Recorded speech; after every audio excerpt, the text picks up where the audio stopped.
Bonjour à tous, c'est le retour de Contre-courant, émission de débat en présence d'Alain Badiou. Nous sommes heureux aujourd'hui de recevoir Sophie Vanish, historienne de la Révolution, chercheuse au CNRS, membre de la revue Vacarme.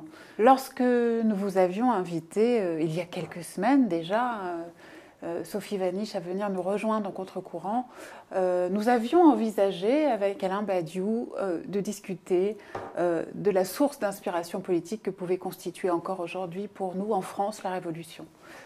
Je viens de le dire, c'était il y a quelques semaines, c'était donc il y a un monde, c'était avant les événements de janvier que nous avons vécus, c'était avant l'assassinat de 17 de nos concitoyens, dessinateurs, journalistes, policiers, clients d'une supérette cachère.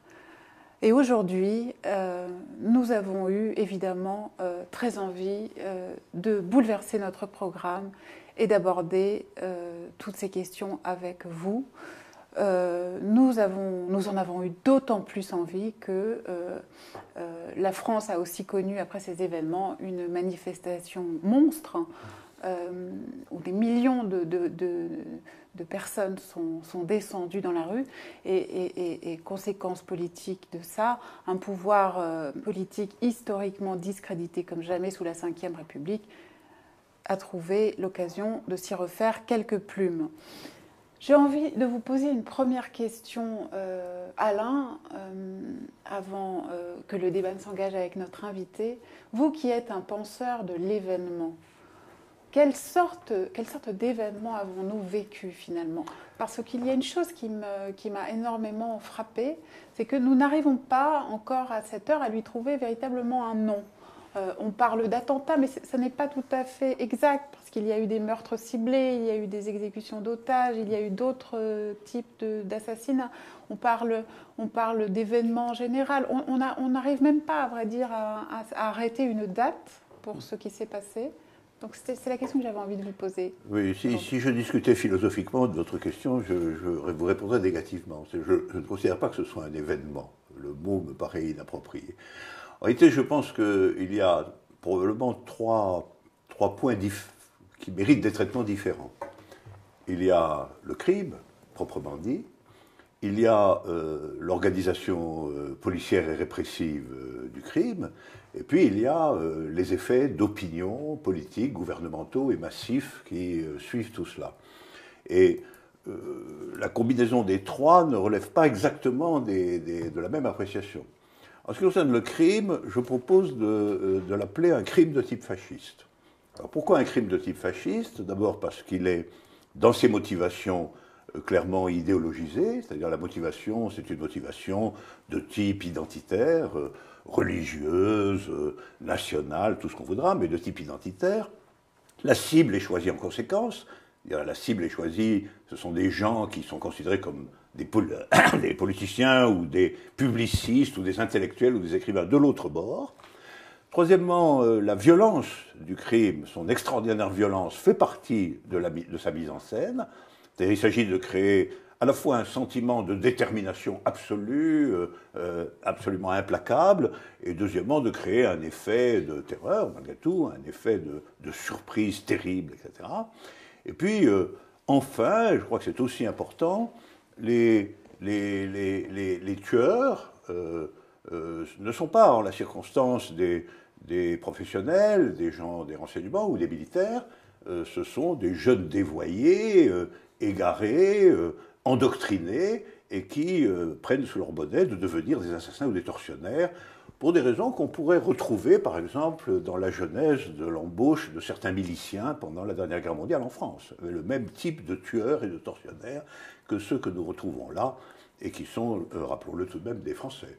Des Français, voilà. Des Français, comme il y en a beaucoup parmi nous. Cet ensemble-là fait que le crime est un crime localisé, singulier, ciblé, affreux, épouvantable, et je propose de l'appeler un crime de type fasciste. Je ne dis pas fasciste, parce que fasciste, ça supposerait qu'il y ait une cohérence politique dans tout ça, mais subjectivement de type fasciste. Ensuite, il y a la réaction, alors proprement policière. La réaction policière, on peut dire que les assassins ont été identifiés presque immédiatement et ils ont été tués très rapidement. Et à l'occasion de cet épisode, on a vu apparaître un élément supplémentaire, typiquement fasciste lui aussi, à savoir l'antisémitisme. Parce que le deuxième épisode, si je peux dire, de cette tuerie, qui se situe dans un magasin type Cacher, manifeste un antisémitisme flagrant. Et donc nous avons toutes les composantes idéologiques, raciales, nationales, antisémites d'un ensemble fasciste. Bon, ça c'est sur les faits.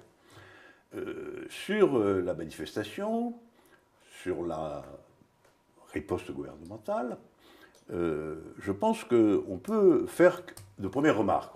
Après, on en fera d'autres dans la discussion. Mais on peut faire de premières remarques, c'est que d'abord il y a eu, si je puis dire, d'emblée un usage massif de ce crime, de cette tuerie, un usage massif dont la destination explicite était de réaliser contre lui ce qui a été appelé quand même une union nationale. Les forces politiques diverses du pays se sont rassemblées. On a vu en particulier Sarkozy quasiment dans les bras de Hollande en train de produire des situations politiques absolument nouvelles, absolument inédites. Ça, c'est le premier point. Et deuxièmement, cet appel à l'union nationale s'est fait par, non pas tant une désignation claire du caractère fasciste du crime, mais en opposant en quelque sorte une identité à une autre. Un crime fasciste est identitaire par définition, il se réclame en l'occurrence d'une religion, d'un courant antisémite, etc. Mais précisément, normalement, la riposte à cela ne doit pas être du tout identitaire, elle doit être, quand elle existe, universaliste, se réclamant de valeurs absolument disjointes, etc. Dans la circonstance, ça n'a pas été tout à fait le cas. Une ambiguïté très importante a été créée du fait que la ligne suivie a été d'identification aux victimes. C'est un point d'ailleurs assez contemporain, ça, l'idée que quand se produit une violence, la réception de cette violence, la réaction de cette violence doit se faire par identification aux victimes, et là ça a pris la forme de la proposition d'un mot d'ordre, je suis Charlie. Alors je suis Charlie, ce n'était pas l'invocation immédiate d'un principe universel contre l'atrocité du crime fasciste, c'était quand même autre chose, c'était une invite générale à s'identifier, malgré tout, aux victimes. Or, il se trouve que cette identification aux victimes posait problème tout de même. Elle posait problème parce que, d'une part, en effet, ils étaient les victimes d'un meurtre fasciste atroce, c'est un élément, mais d'autre part, ils l'avaient été parce qu'ils soutenaient un certain nombre de choses, ils faisaient un certain nombre de caricatures, ils adoptaient un certain nombre de positions, auxquelles la question de savoir si on s'y identifiait ou pas était une question absolument distincte de la question de l'attentat lui-même. Et j'étais stupéfait de voir que le mot d'ordre « je suis Charlie » est devenu une sorte d'impératif national, si je puis dire, impératif national dont la justification très précaire a été celle de la liberté d'expression, la liberté d'opinion, mais par identification aux victimes, c'est-à-dire en fait par identification obligée à un certain type idéologique d'expression, de revendication qui était celui de Charlie Hebdo. Alors, que pouvait faire quelqu'un qui, par exemple, comme moi, a une grande répugnance à dire « je suis Charlie ». Voilà. Je suis prêt à condamner, dans des conditions de principe universel, un meurtre fasciste. Je crois être même tout spécialement préparé à cela, à me lever contre un meurtre fasciste. Mais le passage de se lever contre le meurtre fasciste à « je suis Charlie » est pour moi tout à fait problématique, parce que, en vérité, si « je suis Charlie » est un mot d'ordre totalement ambigu. Le « je suis Charlie » dont il est question, c'est « je suis Charlie » en tant que victime, en tant que mort, ce qui est respectable, mais la donnée idéologico-politique qu'il y a derrière me paraît tout de même problématique. Mais Alain Badiou, toute manifestation aussi massive, là on parle même de 5 millions de personnes, repose forcément toujours un peu sur un quiproquo.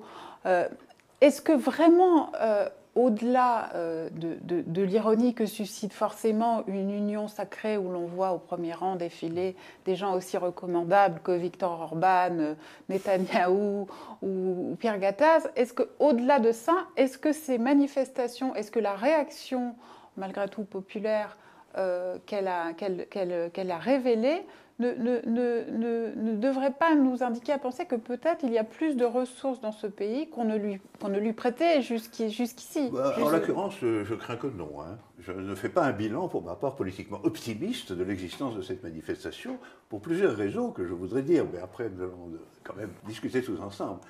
D'abord, je vais vous dire, je crois qu'est suspecte toute manifestation appelée par l'État.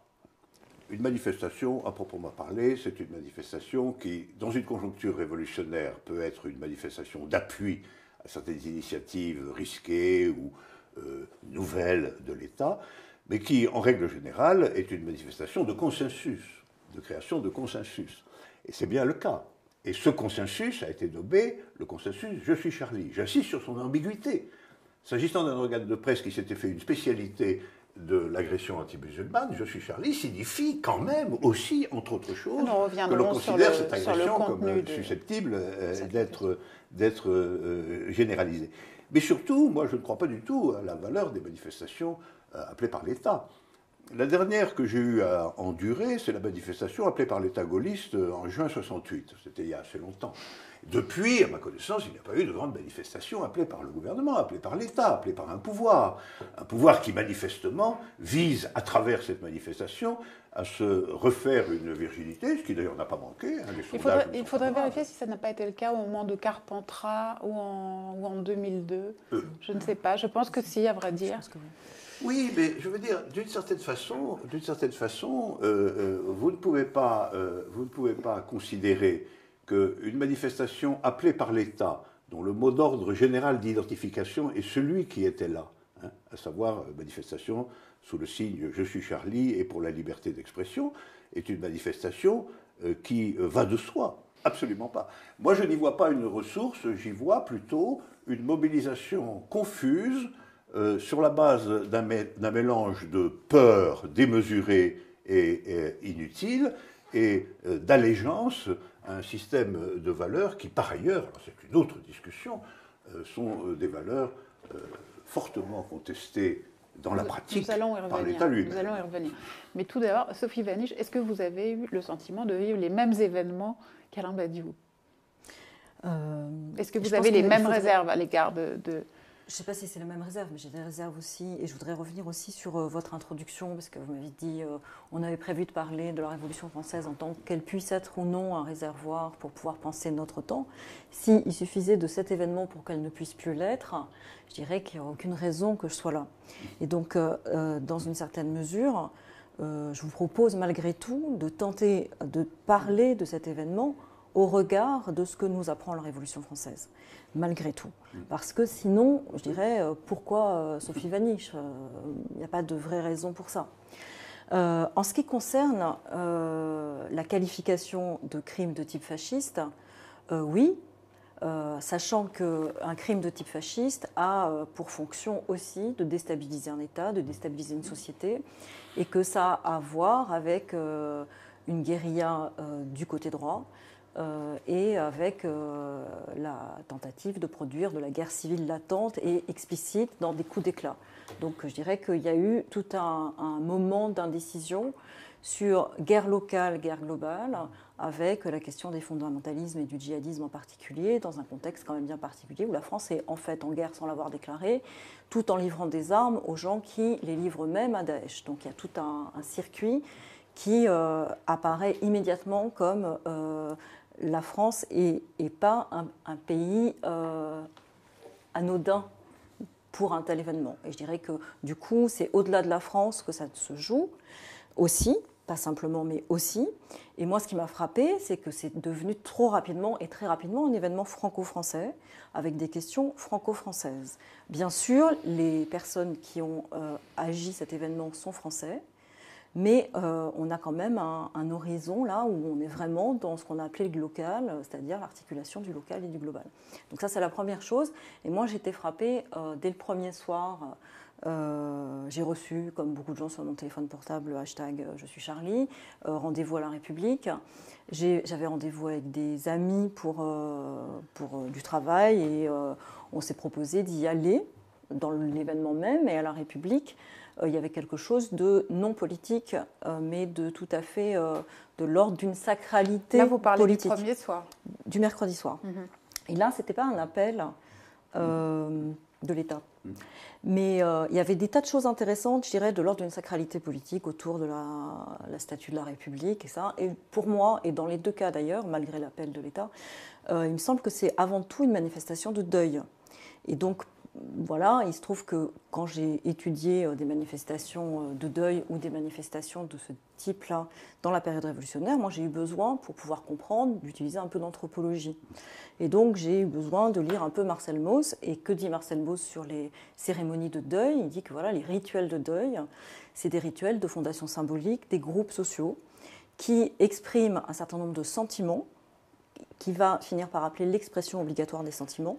Parce que les dire aux uns et aux autres, c'est justement fonder la communauté et que dans une certaine mesure, les exprimer pour soi et pour les autres, eh bien, c'est une manière de clore la béance laissée par la mort et de pouvoir se refonder malgré la mort.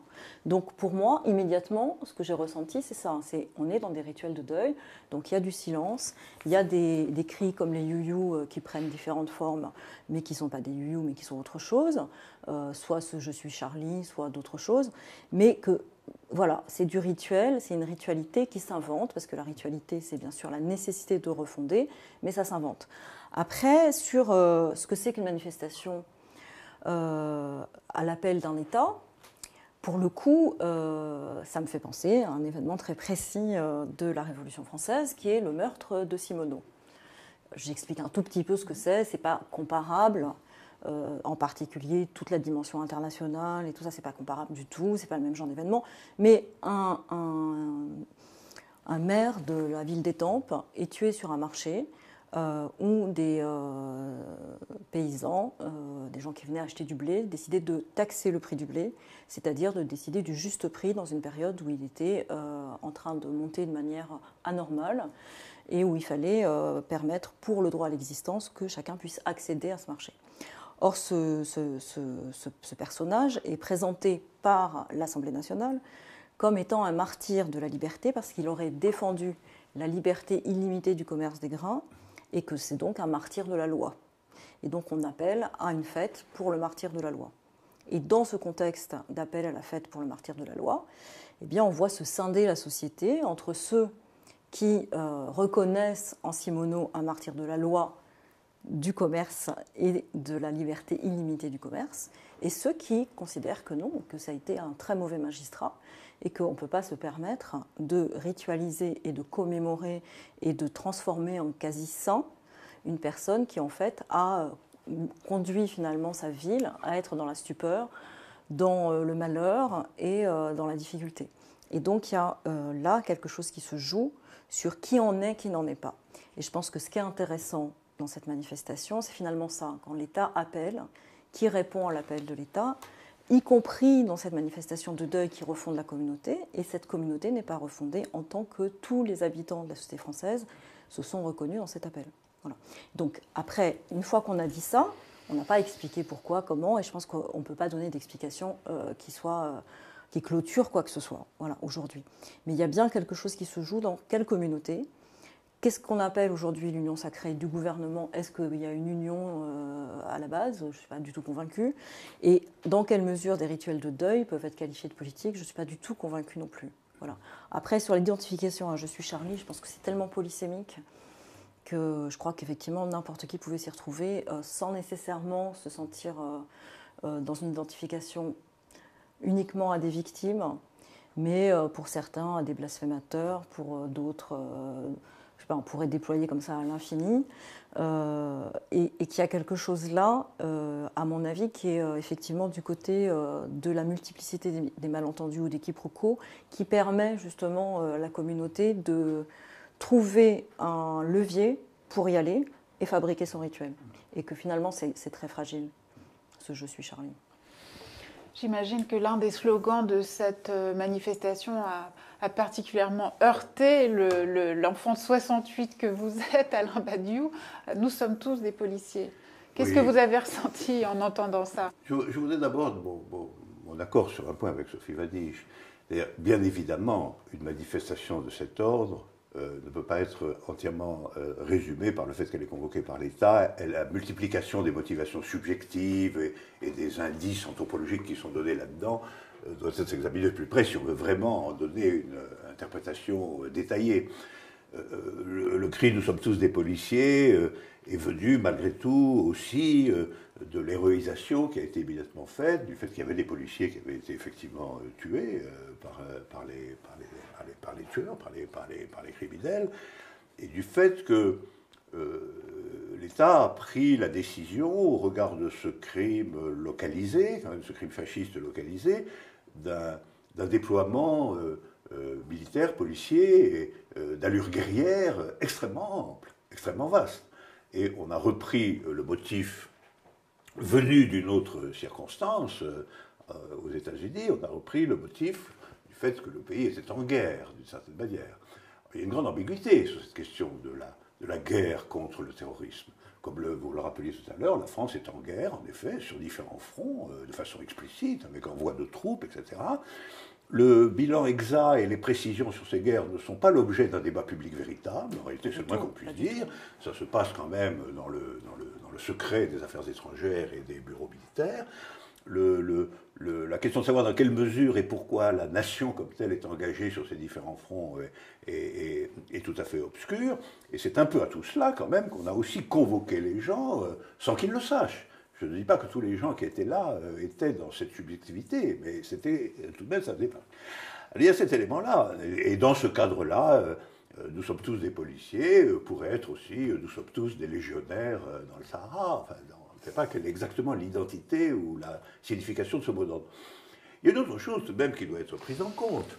Cette manifestation a lieu dans un contexte qui, concernant le rapport général de l'État et du pays à une de ces grandes minorités, la minorité, appelons-la musulmane, puisque c'est comme ça qu'elle est qualifiée ou identifiée, composée en réalité massivement de prolétaires ou de fils de prolétaires venus d'Afrique ou d'Afrique du Nord ou d'Afrique subsaharienne. Il y a une longue tradition, à la fois médiatique mais intellectuelle aussi, de dénigrement et de disqualification de cette minorité pour des motifs culturels et entre autres pour des motifs religieux. Donc je suis Charlie, ça n'est pas non plus une affirmation innocente, c'est une affirmation qui se réfère directement ou indirectement à tout un courant d'opinion constitué de très longue date, qui à mon avis a commencé à partir du moment où y compris l'État s'est mêlé de cette affaire en votant des lois discriminatoires concernant le vêtement féminin. Donc, cette histoire n'est pas non plus entièrement un coup de théâtre, je veux dire. Je parle de la manifestation, là. Elle n'est pas un coup de théâtre. L'identification à Charlie, elle a cette ambiguïté, qui est la question de savoir quelle est en dernier ressort la position dominante en termes d'opinion et dominante en termes d'action étatique et politique concernant le statut général de cette très importante minorité française qui se réclame dans d'ailleurs des registres extrêmement variés et différenciés de la religion musulmane. Cette ambiguïté n'a pas été levée, à mon sens, de façon précise, en dépit d'un certain nombre d'efforts, par la manifestation elle-même. Et pour la raison que l'identification aux victimes, sur ce point-là, était nécessairement porteur d'une confusion. Moi, je considère depuis très longtemps que cette question politique est centrale dans la vie politique nationale aujourd'hui. Je considère que ce n'est pas du tout une question secondaire ou une question qu'on pourrait manier comme ça avec l'idée que le consensus républicain ou démocratique suffit là, en la matière. Pour être très précis, vous parlez de la place des musulmans au sein de la République. Oui, de manière générale, le sort fait à tous ceux qui appartiennent à cette minorité qui est généralement stigmatisée au nom, précisément, de ces représentations musulmanes considérées comme arriérées et antidémocratiques pour diverses raisons. On ne peut pas négliger le fait que si vous êtes un jeune à l'allure arabe ou noire, les statistiques sociologiques sont là, vous avez entre 7 et 8 chances de plus d'être interpellé par la police dans la rue. Et ben, alors, nous sommes tous des policiers, est-ce que ça veut dire qu'on est tous prêts à participer, effectivement, à cette discrimination radicale quant à la liberté de se promener et d'être dans la rue, dont est victime cette minorité. L'intégration de cette minorité dans la République, qui a été, je le dis parce que Sophie Vanish est là, qui a été quand même un des tout premiers fronts d'intervention robespierriste dans les tout premiers pas de la carrière de Robespierre lui-même. Le statut des Juifs, le statut des... Voilà, toute cette question qui est fondamentale quant à ce qu'on peut appeler une république véritable est quand même en jeu dans cette affaire. Elle est en jeu non pas dans l'épisode lui-même, mais dans quelque chose qui remonte à une vingtaine d'années, qui chemine et qui s'est trouvé renforcé et dialectisé par l'horizon international dans lequel se situe cette affaire, et dont il est en effet, je suis d'accord avec vous, aussi très important de se souvenir. Cette façon constante, Sophie Vanish, qui a eu Charlie Hebdo depuis le début des années 2000, de cibler par la caricature, mais enfin par un humour très féroce souvent, l'islam, c'est une chose que vous avez pu percevoir à certains moments comme un danger, comme une ambiguïté possible. Je voudrais revenir, avant de répondre sur Charlie Hebdo, que je n'étais pas lectrice assidue, sur le fait que vous ayez dit l'une et l'autre, nous sommes tous, alors que l'énoncé, ce n'était pas celui-là, c'est je suis Charlie, je suis musulman, je suis juif, je suis flic, nous sommes tous républicains. Mais nous sommes tous républicains, mais surtout républicains, un truc comme ça. Il me semble que dans ce jeu, et dans cette juxtaposition de tout, c'est-à-dire qu'il n'y avait pas le policier tout seul, ou le flic tout seul, il y avait quelque chose qui ressemble plutôt, il n'y a plus ni juif, ni chrétien, ou que des chrétiens peut-être dans l'universalisme chrétien, en tout cas plus de différenciation, et une désidentification, on peut se mettre dans tous les personnages. Je suis Charlie. Le je suis Charlie que vous épingliez sur votre poitrine ne disait pas nous sommes tous républicains. C'est-à-dire que ça désidentifiait le flic comme flic, c'est-à-dire que ça le mettait dans une série où on pouvait se mettre soit dans la position de Charlie, soit dans la position du musulman, soit du juif, soit du flic, soit du républicain. Et donc pour moi, c'était surtout un énoncé de désidentification et confus. Parce que je ne crois pas que cette série veuille dire grand-chose aujourd'hui. Ce que vous dites est absolument vrai. Et en même temps, on a observé les forces de l'ordre acclamées par des foules. Et ça, c'était quelque chose d'extrêmement nouveau en France depuis des années. Mais là, ce n'est pas de l'identification. C'est de la demande de protection. C'est un phénomène, et pour moi, c'est un phénomène intéressant aussi. Mais bien sûr que c'est intéressant, mais c'est à nouveau pas nous sommes tous des policiers, mais nous avons tous besoin de policiers. Ça rejoint la question de la peur. Donc, à mon avis, c'est d'un autre ordre. Après, sur ce qu'il en est de la possibilité ou pas, dans un pays comme la France, de reconnaître à égalité toute sa population. Parce que ce que vous avez posé comme question, c'est ça. C'est est-ce qu'on est dans une république démocratique, au sens où, si elle est démocratique, elle suppose l'horizon d'égalité, le trait d'égalité. Et en l'occurrence, je vais commencer par évoquer un autre historien, qui est Todd Shepard, qui est un historien américain, qui a écrit un livre sur 1962, qu'est-ce que la guerre d'Algérie a fait à la République française. Et en fait, il interroge la constitution de la République française en tant que 5e République, en tant qu'elle devient une République blanche, ce qu'elle n'était pas sous la 4e, puisqu'on avait un Parlement avec 55 députés algériens qui, du jour au lendemain, ont été renvoyés chez eux, bien du jour au lendemain. Et que dans le contexte de la mise en place des institutions de la 5e, quelqu'un comme Michel Debré peut tout à fait dire qu'auparavant, on ne pouvait pas avoir le suffrage universel. Vous comprenez bien qu'on aurait eu la population musulmane algérienne et la population noire africaine, et que donc le suffrage universel ne pouvait se concevoir que dans le contexte métropolitain, dans une certaine mesure, blanchi. Voilà, ce que dit le livre de Todd Shepard, qui décrit précisément la manière dont le combat entre Gaston Monnerville, à ce moment-là président du Sénat guyanais, d'origine guyanaise, donc tout à fait noire, et de Gaulle, se joue aussi entre une figure de la possibilité de l'intégration noire et la possibilité du blanchiment de la métropole. Et donc il y a quelque chose pour moi qui est apparu aussi immédiatement, c'est que c'était des manifestations manifestement blanches, et que pour moi on était dans, on est dans une manifestation typique de la Ve République. C'est-à-dire qu'on ne refonde pas la République démocratique, on refonde la 5e. Et il se trouve que cette 5e République, ce n'est pas la seule République possible en France, qui a différents modèles républicains, et que pour le coup, la République de la Révolution française, ce n'est pas celle-là. Ce n'est pas celle-là pour plein de raisons, et ça permet aussi de revenir du côté de la question de Charlie Hebdo, et de dire qu'on est là sur la question pour Charlie Hebdo, en tout cas, ce que j'appellerais moi le réglage, qui, à mon avis, n'est pas le lieu de la caricature, mais le lieu de la manière dont on organise de l'extérieur la retenue de la violence à l'égard de quiconque. Bon. Je viens maintenant simplement sur ce que c'est que la Révolution française. La première chose qui est gagnée, c'est la liberté de conscience. Dans le contexte qui nous intéresse, hein, je ne parle pas de la liberté de conscience, ça veut dire qu'on reconnaît la liberté d'opinion, même religieuse. C'est pas rien, c'est énorme, et c'est comme ça, effectivement, qu'on peut inclure dans la cité l'ensemble des religions.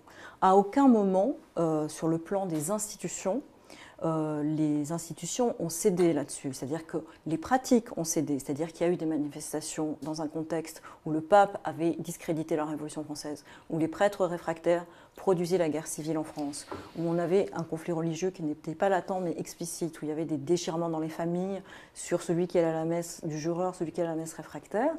On a eu un moment de déchristianisation violente, plutôt organisée par ce qu'on appelle pendant la période de la Révolution française, une bourgeoisie athée, et que cette déchristianisation violente, qui s'est diffusée aussi dans les milieux populaires, a choqué bien sûr les catholiques révolutionnaires. Et donc on pouvait perdre une partie des révolutionnaires qui étaient des croyants. Dans ce contexte-là, des gens comme Robespierre, Saint-Just, enfin les personnages du Comité de salut public réaffirment cette liberté de conscience, la rappellent constamment, que chacun a droit à son opinion religieuse, y compris ceux qui sont favorables au culte de la raison, mais pas au détriment de ceux qui sont croyants, quelle que soit d'ailleurs leur croyance.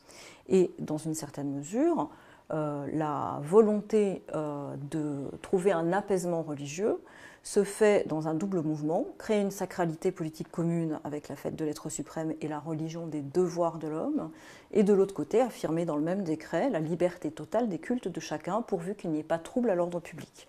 Donc on a ici des fondements sur, non pas la liberté de blasphémer, qui est quand même une histoire longue du XVIe siècle à aujourd'hui, mais sur la liberté de croire ou de ne pas croire, tout en respectant la croyance des autres. Donc on est dans la liberté réciproque, la question de la réciprocité. Ce qui manque aujourd'hui, c'est la réciprocité. C'est-à-dire que quand on a des caricatures, est-ce qu'on a des caricatures qui sont possibles à faire de ceux qui caricaturent? C'est-à-dire, voilà, bon, mais est-ce que ça c'est jouable ou pas? Je ne sais pas. Mais en tout cas, la question qui se pose dans une société comme la société française, c'est dans quelle mesure la liberté des uns est vécue comme réciproque vis-à-vis des autres et quels sont les espaces qu'ils permettent. Il y a des enseignants qui ont écrit, je crois, des choses assez fortes récemment, des enseignants d'histoire. Je pense à un collègue de la revue Vacarme qui s'appelle Vincent Casanova et une collègue d'histoire qui s'appelle Laurence Decoq et d'autres historiens avec eux, d'autres enseignants, pour expliquer que finalement ce qui manque, c'est des espaces communs pour fabriquer une cité commune et que la désidentification, elle passe par la possibilité d'un projet subjectif commun politique. Et que la grande difficulté actuelle, c'est de trouver ces espaces politiques. C'est-à-dire qu'on ait 15 ans, qu'on ait 20 ans, qu'on ait 30 ans, qu'on ait 50 ans, ils n'existent pas. Nous n'avons pas aujourd'hui de lieu du politique, de sociabilité politique spontanée, et donc on n'a pas d'endroit pour trouver finalement la possibilité de se croiser sur un mode qui soit subjectif. Donc les croisements actuels sont des croisements qui vont à l'opposé de ce qu'était la Révolution française, c'est-à-dire que la question de l'identité a pris le pas sur la question de la subjectivité. Et tant qu'on en est là, eh bien, ça ne peut pas se résorber. Donc, est-ce qu'on va être capable, après ces manifestations, de faire plus de subjectivité politique? Honnêtement, pour le moment, moi, je ne vois pas de comité se mettre en place. Hein. Vous partagez les mêmes doutes qu'Alain Badiou sur les suites de cette mobilisation? Je pense que cette mobilisation, elle n'est pas en soi politique. Elle est refondatrice de quelque chose qui permet de savoir qu'on appartient à la même société pour ceux qui étaient dans cette manifestation ou ceux qui se sont reconnus dans cette manifestation. Mais faire de la politique, c'est mettre en scène le tort. C'est pas juste se reconnaître dans le commun. Et donc, à savoir où sont les partages, assumer la conflictualité et l'élaborer. Et ça, je ne vois pas la conflictualité s'élaborer. Voilà. C'est-à-dire que pour moi, si on était dans l'élaboration de la conflictualité, ce que je viens de raconter sur la Ve République, ça serait le cœur du débat. Quelles sont nos institutions? Qu'est-ce qui a produit ça? Pourquoi le livre de Todd Shepard n'a pas eu plus d'écho alors qu'il est sorti en 2008? Bon, il y a encore le temps, on n'est qu'en 2015, je ne sais plus quel était l'écart entre la sortie du livre de Paxton et le grand débat qui a eu lieu en 1973 à Sciences Po, mais il me semble que ce qui manque, c'est ça. C'est-à-dire un vrai débat sur les racines de ce type d'absence de politique par la présidentialisation et de blanchiment par le fait qu'on ne voulait pas colomber les deux minarets à colomber les deux églises. Et que ça a beau être du verbatim de Gaulle, c'est quelque chose qui marque. Et qu'il a roulé dans la farine, et Soustelle et Lévi-Strauss, qui croyaient un grand creuset de l'ensemble de la métropole et qui ont milité pour la Ve, qui se sont fait avoir et ensuite qui ont reçu des insultes, qui ont quand même été qualifiés de cervelle de colibri. Je suis en grand accord avec vous, en particulier en ce qui concerne la contradiction sous-jacente entre identité et subjectivité. Je crois que c'est en effet un éclairage tout à fait essentiel sur la situation, parce que la manifestation, qu'on le veuille ou non, a laissé flotter une atmosphère identitaire, et c'est pour cette raison qu'en effet elle n'est pas politique en un sens véritable. Parce que la grande question aujourd'hui n'est certainement pas la question identitaire, mais en effet la question de l'existence ou de la non-existence d'une politique, de lieu politique, de subjectivation politique capable de transformer la situation qui nous est faite. Situation dont je suis tout à fait content de vous entendre dire avec précision qu'elle touche aussi aux institutions, dans la mesure où les institutions, telles que vous les décrivez à juste titre, institutions blanchies, si je puis dire, c'est-à-dire en réalité profondément marquée dans le moment même d'une décision en apparence post-coloniale par le colonialisme lui-même, c'est-à-dire qui intègre à l'intérieur même de son organisation le colonialisme, est tout à fait un fait majeur qu'il faut absolument dépasser et qui en effet bloque la reconnaissance égalitaire des différentes composantes de notre peuple aujourd'hui. Et c'est pour ça que je pense que la manifestation, à la fois dans son aspect sans doute de réparer une blessure violente par une sorte de confusion et de mélange, se situe en même temps en réalité dans des étroites limites par rapport aux problèmes qui sont les nôtres aujourd'hui, dans d'étroites limites. On les révèle plutôt. Je pense que ceux qui vont dans la manifestation, ils y vont sans être dans cette logique. Mais la manifestation ou l'événement rend visible ce qui est latent d'habitude et qui peut être dénié. Et donc là, ça n'est pas, c'est indéniable. Voilà, c'est indéniable. C'est pas vrai que toute la population. Oui, mais était vous là. remarquerez que c'est donc c'est quelque chose qui, je dirais, qui déborde la conscience des gens qui vont dans la manifestation. Oui. C'est pas pour les blanchir de notre notre manière. Mais cette visibilité, je crains qu'elle ne soit pas visible de l'intérieur de la manifestation. C'est-à-dire qu'elle est visible, quand vous dites que la manifestation est blanche, etc., c'est une visibilité qui, moi, me frappe aussi, mais je ne sais pas si c'est cette visibilité qui prédomine dans le bilan de la manifestation par les gens qui sont allés à la manifestation. Le bilan, en tout cas médiatique dominant, c'est bien au contraire la consolidation du fait que c'est la preuve que la République unifie ses populations, que les populations étaient là, qu'elles ont défilé, que c'est magnifique, etc. Je pense que le constat commence à être peut-être un peu plus contrasté. Dieu merci, au fur et à mesure que le temps passe, on verra que cette vision de la chose était... Je ne sais pas, en effet... Les gens ne sont pas si dupes. Hein. En tout cas, moi j'ai hésité, j'ai d'abord dit à mes étudiants, j'irai pas, et puis après, j'ai une collègue qui m'a dit quand même, il faut qu'on aille voir, on travaille sur ces sujets, il faut aller faire des photos. Je dis oui, bon, bah, j'irai voir un peu, et puis donc j'ai été un peu. Et à l'endroit où j'étais, moi, c'était très blanc, c'était du côté de Bastille, Faubourg Saint-Antoine. Mon fils était à un autre endroit avec des amis à lui et il m'a dit que ça l'était beaucoup moins. On m'a parlé, voilà. Et donc chaque lieu s'est préoccupé de cette question, en tout cas à Paris. Je ne sais pas ce qui s'est passé dans les autres villes. Mais je ne crois pas que même les personnes qui défilaient étaient dupes de l'appel de l'État. C'est-à-dire que les gens trouvaient ça quasiment ridicule de parler ça d'une marche républicaine, voilà, par exemple. Et ça s'entendait, et voilà. Donc je pense que, comme dirait Sylvain Lazarus, les gens pensent, et qu'ils pensent même dans cette manifestation, et qu'à un moment donné, Manuel Valls rentrait chez lui à l'endroit où j'étais, et donc il y a eu des personnes pour écarter. Les gens n'étaient pas contents, et donc il y a quelque chose qui n'est pas aussi univoque et qui est récupéré d'une manière univoque. Mais en même temps, je dirais que la photo de la une de Libération, elle montre les choses clairement. On peut regarder qui est là sur cette photo. Et donc, c'est dans une certaine... Je suis beaucoup moins optimiste que vous. Je pense que la pénétration consensuelle des données que vous considérez comme des données primitives de la fondation de la Ve République sont encore très actives. Elles sont encore très actives et que les phénomènes de stigmatisation ou de ségrégation ont été quand même, en général, dans la dernière période, par exemple, presque unanimement votés dans les assemblées politiques, etc. Il y a quand même toute une série de phénomènes qui font qu'il n'est pas complètement faux que cette manifestation puisse être considérée comme le témoignage de ce qu'est réellement le consensus politique dominant dans ce pays. Et moi, je considère que... Et vous pouvez toujours trouver des opinions individuelles diverses, évidemment, à commencer par les nôtres, mais à un niveau massif, de façon répétée, dans les scrutins, et y compris dans cette manifestation, c'est plutôt cette vision consensuelle, pseudo-républicaine qui prédomine, et qui d'ailleurs est soutenue activement par tout un puissant courant intellectuel, malgré tout.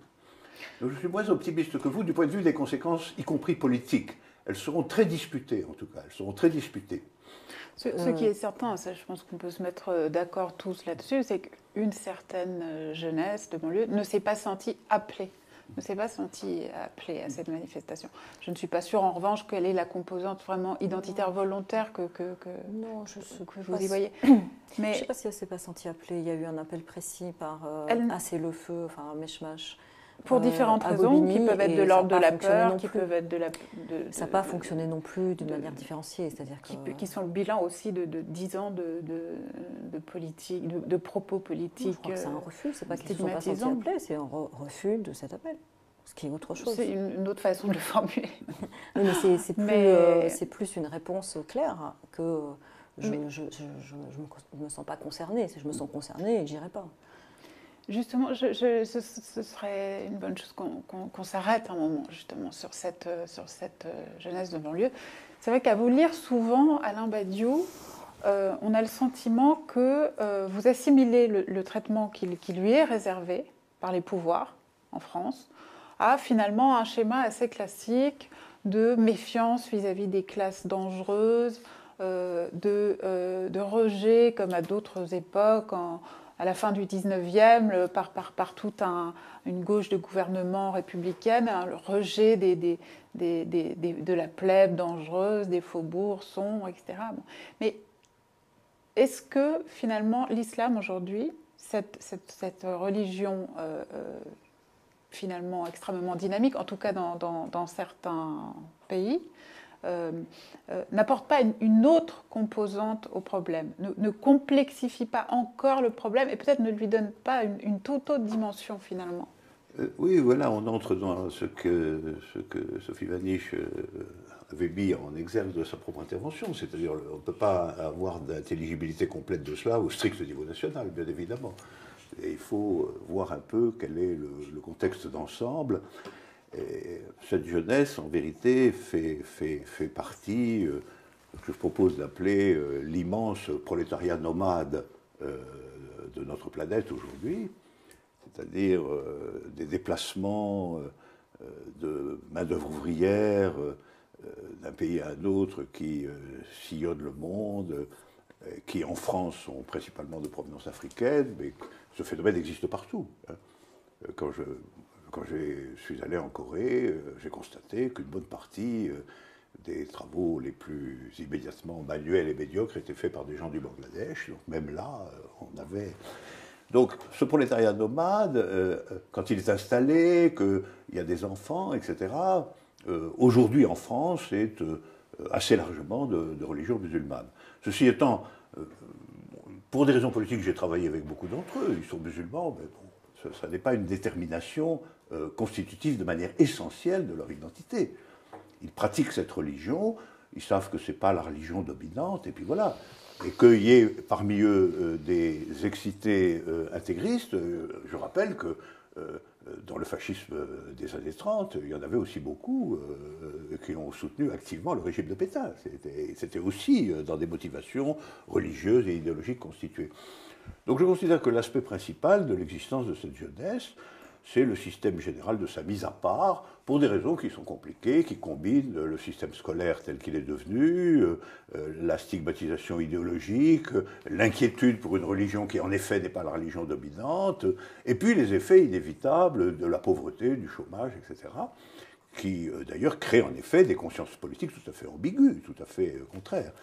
Mais je pense que ça s'inscrit dans une longue histoire, et qui est l'histoire de la République, et en particulier ce que la Cinquième a aussi conservé.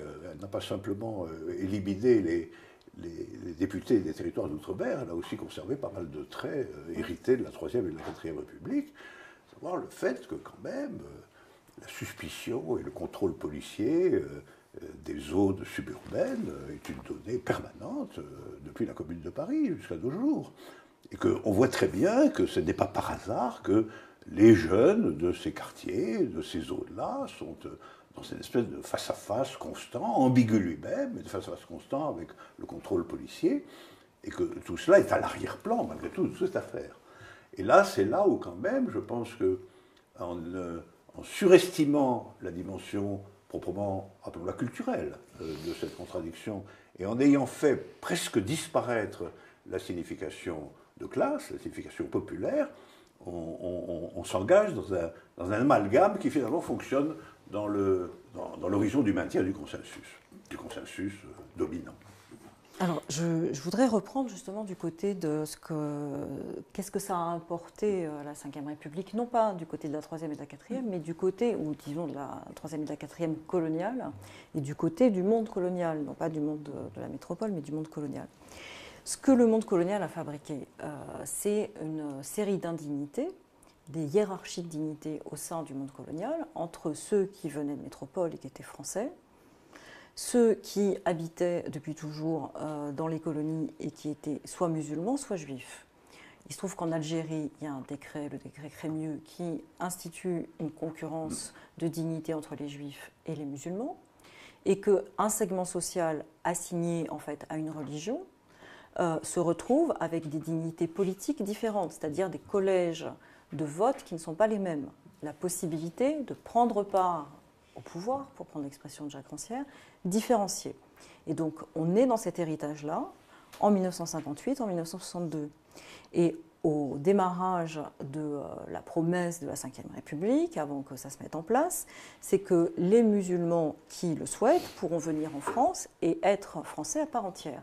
C'est ça la promesse qui est donnée. Donc une égalité parfaite. Ceux qui voudront pourront être en métropole. Et en fait, ce qu'on sait, c'est qu'en fait, on a immédiatement supprimé cette possibilité au profit d'une distribution au compte-gouttes de la nationalité en fonction de la reconnaissance de dignité. Et c'était bien le mot utilisé. Et cette dignité était évaluée par un juge. Et donc, si on n'était pas jugé suffisamment digne, à savoir suffisamment riche, suffisamment cultivé, suffisamment doté de diplômes, eh bien, on n'était pas français. Et on sait quel drame ça a produit pour les harkis. Donc, on a là toute une histoire feuilletée d'indignités qui sont des indignités identitaires et qui, en plus d'être des indignités identitaires, sont rapportées dans une confusion du non religieux, du segment social et de la qualité politique. Et cette confusion, aujourd'hui, à mon sens, elle est contenue dans la notion d'islamophobie. On n'a plus la question du racisme en tant que tel et des rapports de classe en tant que tel.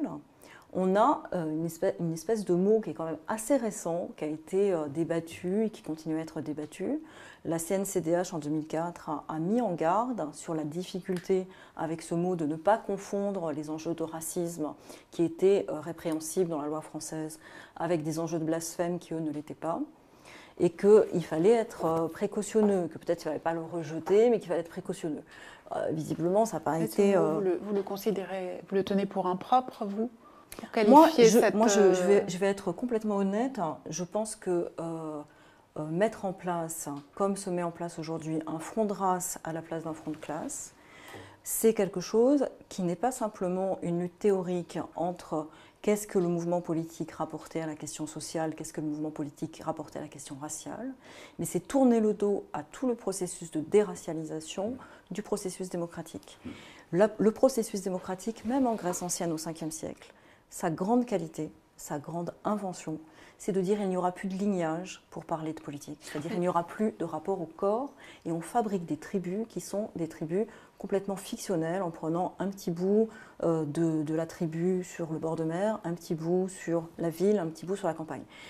Le texte de Seyès, qui n'est pas un grand radical, hein, il est très radical en 89 mais pas après, mais donc la radicalité de 89 même chez Seyès, c'est de dire on abandonne la lutte des races. On abandonne la lutte des races, c'est-à-dire qu'on va renvoyer tous ces gens qui, sous prétexte qu'ils ont été vainqueurs et conquérants, se prennent pour une race différente dans leur forêt de Franconie, donc les Francs. Et nous, le peuple, on pourra se consoler de ne plus être des Gaulois. On sort de ces fictions. Quand on ramène ces fictions, je ne crois pas que ce soit un progrès démocratique, je ne crois pas que ce soit un progrès tout court. Donc je pense qu'il y a quelque chose là à discuter, à mettre sur le tapis. Et c'est aujourd'hui extrêmement difficile.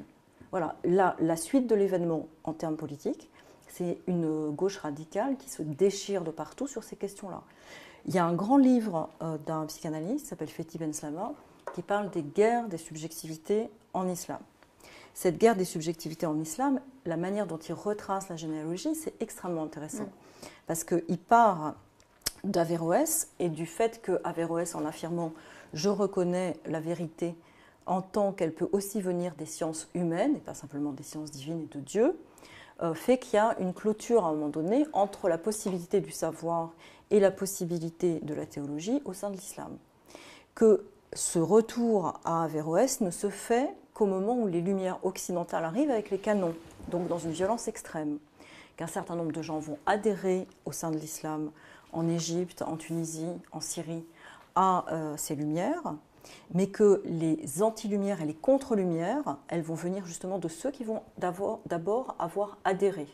Et donc il y a quelque chose d'interne à l'islam qui est extrêmement compliqué, avec plusieurs étapes et des conflits psychiques qui sont très forts et qu'il décrit avec beaucoup de brio. Je pense qu'il faudrait lire ce livre vraiment si on veut comprendre quelque chose à ce qui se passe du côté de l'islam.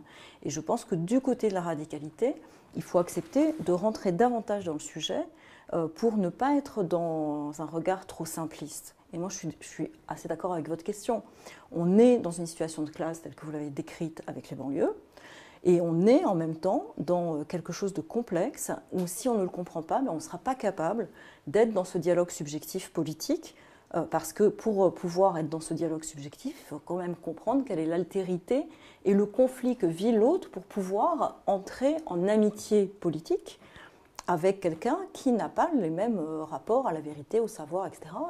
Et savoir que, dans une certaine mesure, c'est cette question de quelle vérité qui, aujourd'hui, est au cœur de notre société. En même temps, partant de la question de l'islamophobie, vous en êtes venu très rapidement à la question de la race et non plus de la religion.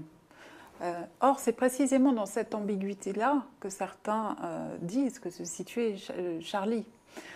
Et c'est précisément, c'est-à-dire nous attaquons la religion, nous attaquons l'islam en tant que religion, et certainement pas la personne des musulmans, ni les musulmans en tant que citoyens. Or, effectivement, de l'autre côté, beaucoup de ces jeunes de banlieue dont nous parlons l'entendent effectivement tout à fait différemment. Alors, je pense que là, on est dans... je pense que maintenant, il faut ouvrir des chantiers de travail. C'est-à-dire que moi, je crois qu'on ne peut pas généraliser. Je pense que quand on a... Enfin, il y a une des caricatures qui a été diffusée. Moi-même, j'ai une collègue qui l'avait reproduite, qui était la figure de Mahomet, qui dit « c'est difficile d'être aimé par des cons ». Je pense que de représenter Mahomet, ou de représenter le pape, ou de représenter des autorités qui incarnent la religion, c'est du côté du blasphème, et je souhaite que ce pays continue à avoir le droit de blasphémer. Si par contre on parle des cons, les cons c'est ceux qui croient à ça. Et là on est du côté des ânes mitrés, des révolutionnaires, des christianisateurs violents, où Robespierre leur dit mais de vouloir commander aux consciences et arracher violemment ce que vous appelez être des superstitions, c'est les renforcer. Et donc dans une certaine mesure, c'est comment on est dans une capacité à se rendre compte de ce qu'on est en train de produire en fonction des cibles. Et je pense que de ce point de vue-là, il y aurait à discuter de chacun des dessins. Et moi, je ne sais pas, je ne les connais pas suffisamment, ces dessins. Voilà. Je ne sais pas. Ce que je pense, c'est que la portée réelle des dessins, vu le nombre de lecteurs, on est dans un journal qui, dans un contexte ordinaire, est un public clos. Et que la difficulté, c'est à partir du moment où il y a eu l'enjeu d'une diffusion sur le net. C'est-à-dire que quand on se met à être un journal qui devient un enjeu, parce que les caricatures deviennent un enjeu international, je pense qu'effectivement, la question de la prudence et de l'imprudence, ça fait partie de la politique. Et que de ce point de vue-là, le moins qu'on puisse dire, au sens des guerres de religion du XVIe siècle, pour le coup, et de Michel de l'Hôpital, c'est-à-dire celui qui essaye de faire en sorte que le langage soit le lieu possible de l'apaisement, eh bien, le moins qu'on puisse dire, c'est que Charlie n'était pas politique au sens de Michel de l'Hôpital. C'est-à-dire que prendre soin du langage pour ne pas créer des étincelles dans une situation où on sait que c'est possible que les choses s'enflamment par fanatisme, c'est une position politique. Voilà. Et que de ce point de vue-là, moi, je suis aussi pour Michel de l'Hôpital. Voilà. Alain Badiou, peut-être on va bientôt s'achever cette émission, mais cette question de l'islam et de la caricature de l'islam, c'était finalement pour vous un front secondaire que ce journal s'est fait? Je crois tout à fait à ce qui vient d'être dit. Le problème est de savoir quelles sont les conditions circonstancielles aujourd'hui d'une nouvelle figure de l'universalité politique. Donc c'est la question des conditions du partage de l'idée politique nouvelle qui sont en question. On peut l'appeler républicaine, on peut l'appeler autrement, ne discutons pas de ça pour le moment, mais c'est ce point-là. Or, ce point, lorsqu'il rencontre la question des identités, et il le rencontre nécessairement, il doit en effet les connaître, ne pas les traiter dans l'ignorance ou l'altérité ou le mépris, mais que la prudence dont il était question est fondamentale politiquement, parce qu'elle touche à la question de savoir quelle est la nouvelle figure d'unité populaire qu'on compte édifier au fil de cette nouvelle politique. Donc aussi, de proche en proche, les nouvelles institutions, les nouvelles figures de l'organisation, etc., etc. Et qu'il y a dans ce cas-là des imprudences, appelons-les comme ça, il y a des imprudences qui sont politiquement terriblement nuisibles, pas simplement légèrement nuisibles, mais terriblement nuisibles, qui peuvent contribuer à l'isolement pur et simple de masses populaires récemment venues, récemment présentes, et sans lesquelles, véritablement, on n'a aucune chance de la modifier, cette République. La question, je ne sais pas si c'est l'isolement, c'est aussi le ressenti. C'est-à-dire que ça isole de se ressentir blessé. Mais je pense que c'est surtout cette blessure qui doit être prise en compte. C'est-à-dire que moi, j'ai passé, il y a longtemps maintenant, 1 an à Montréal. C'est une ville particulière avec une communauté anglo-saxonne, une communauté française, une guerre civile latente entre les deux. Et la première fois que j'ai entendu le mot juiverie, c'était à Montréal et ça m'a choquée profondément. Et donc je l'ai dit immédiatement parce que c'était quelqu'un avec qui je mangeais et donc je lui ai dit mais quand même ce mot il est terriblement connoté. Et ce qui s'est déroulé, c'était quelque chose qui avait à voir avec l'histoire de Lionel Groulx des années 30, enfin de toute l'histoire du Québec, et le fait que ce mot-là paraissait ordinaire à cet endroit-là. Et moi, venant de Paris, il me paraissait extraordinaire qu'on puisse s'autoriser à l'employer. Et donc, je trouve que c'est intéressant parce que les oreilles de chacun, elles ont une dimension historique et culturelle, elles sont situées. Et que donc ce brassage dont vous parliez, c'est-à-dire le fait qu'il y ait cette circulation migratoire, etc., suppose à un moment donné de se poser la question de la réception de ce qui se dit dans une société. Voilà. Et je pense que c'est important si on prétend à la laïcité. C'est-à-dire qu'aujourd'hui, il y a des grandes incantations pour la laïcité. Je ne sais pas exactement de quelle laïcité on parle. La laïcité, c'est d'abord des protestants, du revival protestant du XIXe siècle, comme Ferdinand Buisson, qui la mettent en place pour protéger le fait religieux et la conscience de chaque enfant. C'est-à-dire qu'ils ne puissent pas se sentir blessés à l'école s'ils ne partagent pas la religion dominante de l'école, en tout cas de la population de l'école. Et je pense que cette question-là, c'est une question qui, en fait, déborde l'école. Parce que si on parle de société civile, eh ben, chaque lieu est une institution civile qui peut produire ou pas cette blessure, et qu'après elle se répercute à l'école, et qu'elle se répercute donc dans la formation de génération en génération, dans la blessure ou dans la non-blessure. Et donc si on ne se décide pas à ne plus avoir de hiérarchie des dignités, et à ne pas considérer que ce qui ne nous blesse pas ne blesse pas non plus autrui, et qu'on ne réinstaure pas la question de la réciprocité, je pense effectivement qu'on va vers une société de plus en plus clivée et un discours politique surplombant qui n'aura pas grand-chose à voir avec le ressenti de la population. Merci Sophie Vanish. Merci à vous. À bientôt Alain Badiou À bientôt. pour un nouveau numéro de Contre-courant.